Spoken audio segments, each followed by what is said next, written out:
Hi there. Ready for Chapter 6. A Peanut Butter Sandwich.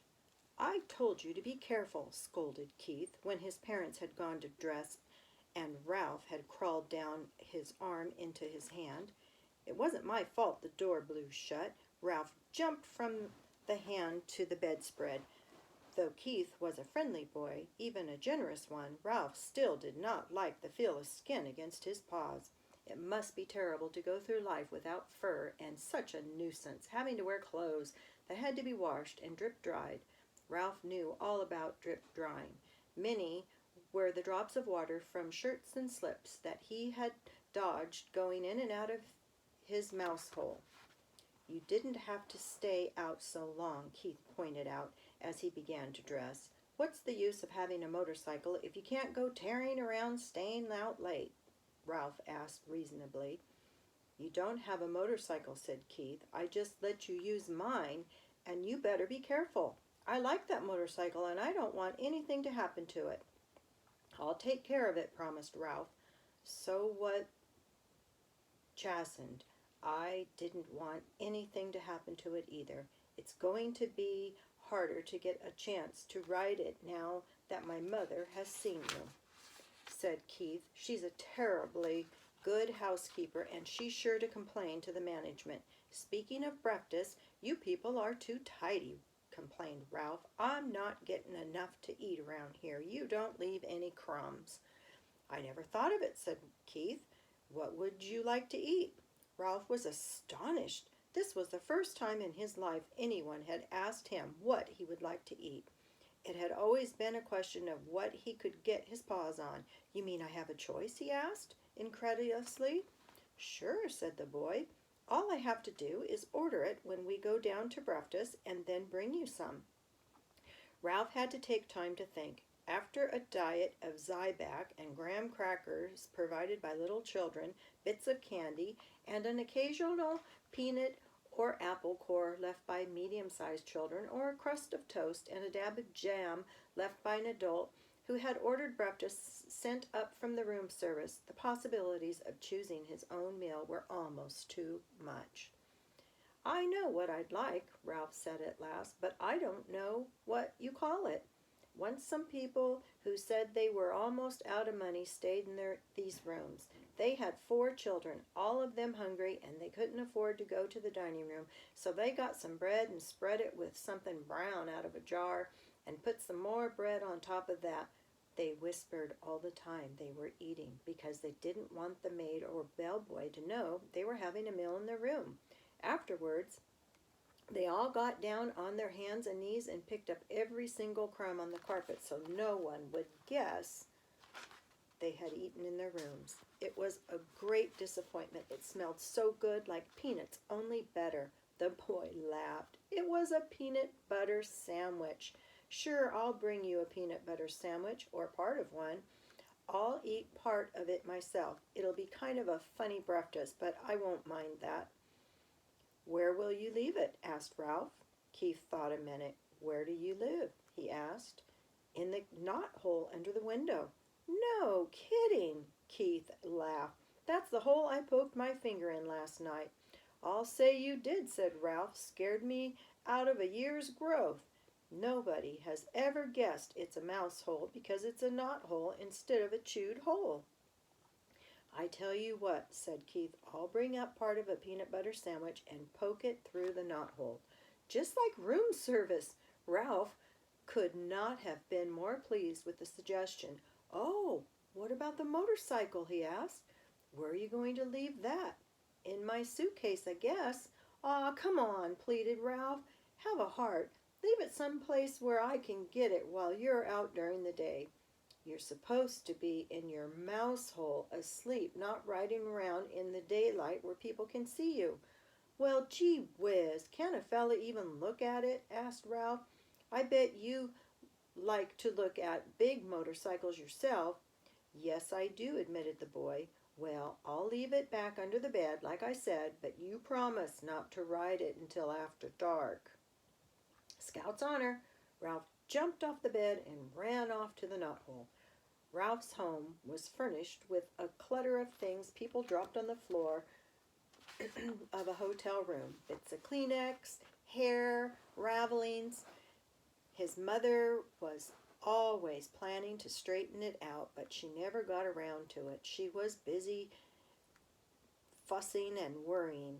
Now, as Ralph expected, she was dividing rye crisp crumbs among his squeaky bunch of little brothers and sisters while she waited to scold him.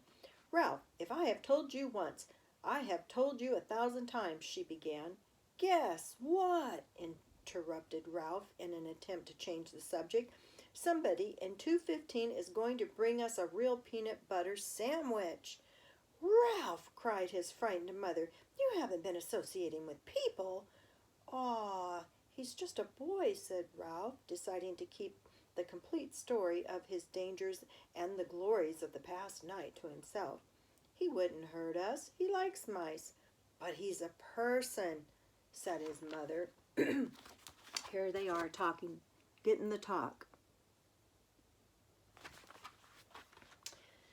"That doesn't mean he has to be bad," said Ralph. "Just like Pop used to say, people shouldn't say all mice are timid just because some mice are, or that all mice play when the cat's away just because some do." "Just the same, Ralph," said the mother, "I do wish you would be more careful whom you associate with. I'm so afraid you'll fall in with the wrong sort of friends." "I'm growing up," said Ralph. "I'm getting too old to hang around a mouse nest all the time. I want to go out and see the world. I want to go down on the ground floor and see the kitchen and the dining room and the storeroom and the garbage cans out back." "Oh, Ralph," cried his mother, "not the ground floor, not all the way down there. You aren't old enough." "Yes, I am," said Ralph stoutly. "There's no telling what you might run into down there. Mouse traps, cats, poison. Why, out by the garbage cans you might even be seen by an owl." "I don't care," said Ralph. "Someday I'm going downstairs." "But think of the owls, Ralph," implored his mother. "We moved into the hotel because of the owls. It was after your Uncle Leroy disappeared and his bones were found in an owl pellet." The mother's mouse plea was interrupted by the sound of Keith returning to room 215. "Now you'll see," said Ralph to his mother, and waited anxiously lest his friend let him down. Sure enough, Keith came to the knothole. "Psst," he whispered. "Here it is. The waitress thought I was crazy ordering a peanut butter sandwich along with my cornflakes for breakfast, but here it is." He stuffed half a sandwich a bit at a time into the hole, where Ralph seized the pieces and pulled them all the way through. "Listen, we're going to be gone most of the day. The dining room is packing us a picnic lunch, and we're going to drive along some of the back roads and visit some old mining towns." "Thanks a lot," Ralph managed to say with his mouth watering. "Have fun." "See you tonight," said Keith. "Have a good day's sleep." Ralph's mother could not help being impressed by the sight of that peanut butter sandwich. "Just like room service," she marveled. "Why, it's a peanut butter and jelly sandwich, and it even has butter in it." "I told you he would bring it," Ralph could not help boasting, even though his mouth was full. After sharing his feast with his squeaky little brothers and sisters, all of whom had trouble with peanut butter sticking to their teeth, Ralph curled up on a heap of shredded Kleenex and took a good long nap. When he awoke refreshed, his first thought was of the motorcycle. He wondered if Keith really had remembered to leave it under the bed. He yawned and stretched and left by way of the knothole. Room 215 was just as Ralph had last seen it.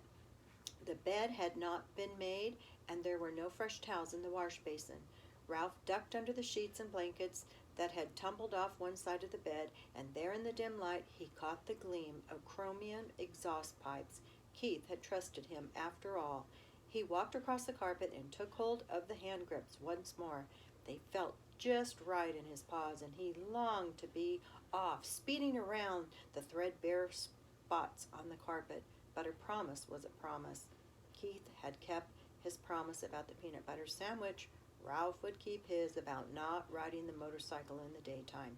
He tried to satisfy himself by walking around the motorcycle in the dim light under the bed, admiring all over again the sleek design of the machine. Ralph was lost in admiration and daydreams of speed and power when suddenly the door opened and the maid entered.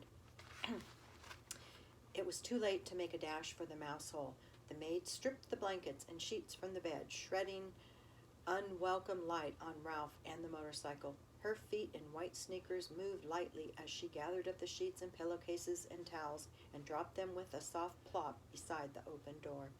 The next thing Ralph knew, he was hearing familiar and dreaded footsteps coming down the hall, steps he had learned to fear when he was a tiny mouse.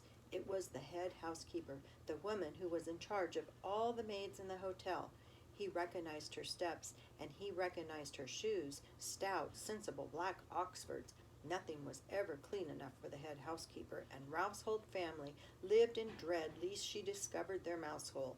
Now he held his breath, hoping she would go on down the hall, but no, she stepped into room 215. "Good morning, Marjorie," the housekeeper spoke crisply to the maid. "Be sure you clean 215 and 16 very thoroughly this morning. There's been a complaint from the guests. They suspect mice." "Yes, ma'am," said the maid. "Look behind all the drawers," continued the housekeeper, "and in the corners of the closets. Please report any evidence of mice, and be sure you vacuum under the beds. You have been getting careless lately." With that, she walked briskly down the hall.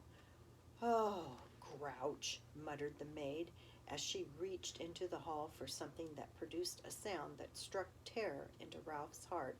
It was the clang of vacuum cleaner attachments banging together. And that's the end of chapter 6.